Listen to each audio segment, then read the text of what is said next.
Hello and welcome to this week's Trade of the Week on Monday, the 10th of June. Now, last week we went short Robusta coffee, and as you can see here on the daily chart, what we saw was a bearish engulfing pattern.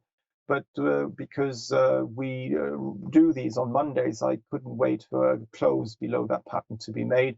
And I thought this pattern was valid, and therefore a reversal to the downside was being seen just below the April high, which is why we went short around 4,140, thinking that we would see a decline taking us back towards this long-term uptrend line here. But instead, what happened is that the Robusta coffee price actually hit a new high here, multi-year high, as you can see, and basically stopped us out because we had a stop loss just above that April high. So this led to a small loss with regards to that position. Now, if you haven't stopped out your position, you might be once again on side with this one, and in that case perhaps you can let it run and just place your stop loss above the high seen last week.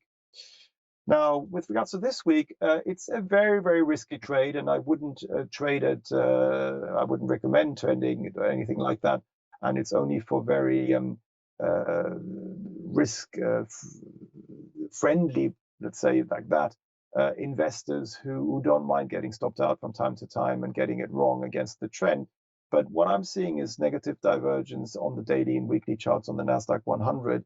And we've had two sessions last week on Thursday and Friday. We had these more or less doji patterns, all of which pointing towards a potential reversal to the downside.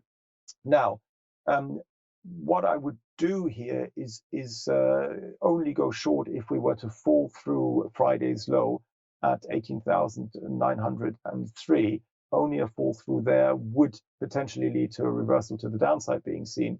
And only then, if we were to go short on a break lower there, on a limit order there, or a stop loss order, I should say there, then we could trade that perhaps with a stop loss just above the high at 19,115. So very, very tight stop against the trend, very risky.